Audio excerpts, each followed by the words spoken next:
Welcome, my name is Isabella Brusati and I am the founder of Isabella Brusati Consulting. We help our clients leading and managing the people dimension of change. In this episode of Ask About Change, what I'm going to do, I'm going to answer a question that was asked by Giselle from São Paulo in Brazil, and she's asking what are the main roles when managing a change.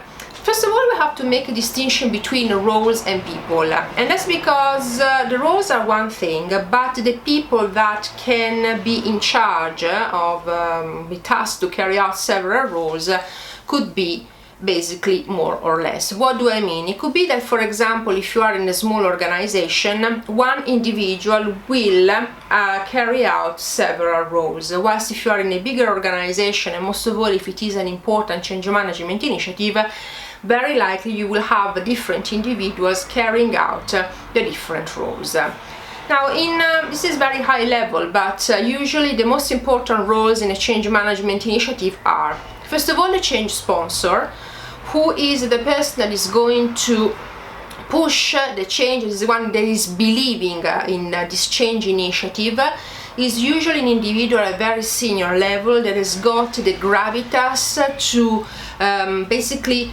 smooth out some bumps along the road, that is very good at playing politics within the organization, that has got credibility with their senior peers.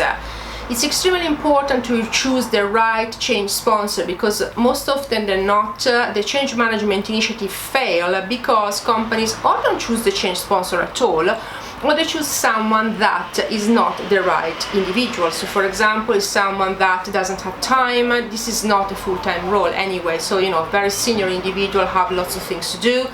Or for example, the person doesn't have the right the level of experience in carrying out a change management initiative, or for example, the person is not particularly committed and doesn't believe in this change management initiative. So the first role is a change leader or change sponsor, sometimes also called change champion, so it depends, but it's still the same role. The second role is the change manager. The change manager is the individual that is tasked to implement the change using specific change methodologies. For example, it could be Kurt Lewin, it could be the Kotter, whatever it is within the organization.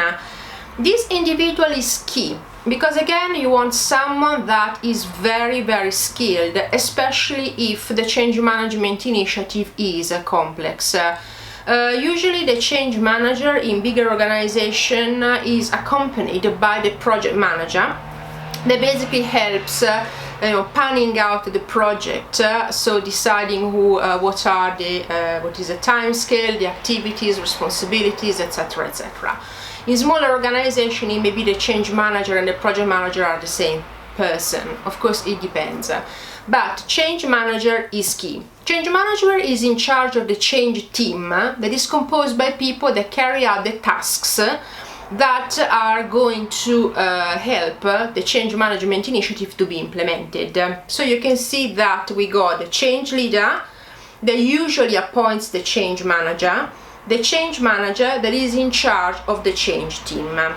Then there is the change committee or steering committee, as you want to call it, and basically these are advisors of the change sponsor. It's important to get people, again, that are senior enough, and most of all that they represent the areas in the organization that are going to be impacted by the change. We also have the change agents. Change agents are actually not formally appointed. They are what I call the cheerleaders of change. So there are people that are not necessarily senior, but they are well regarded within the organization and actually can help supporting the initiative, for example, within their team, within their department. I've actually spoken about the role of change agents in episode 9. So if you want, you can actually watch that episode, and I'm going to talk about change agents in more detail.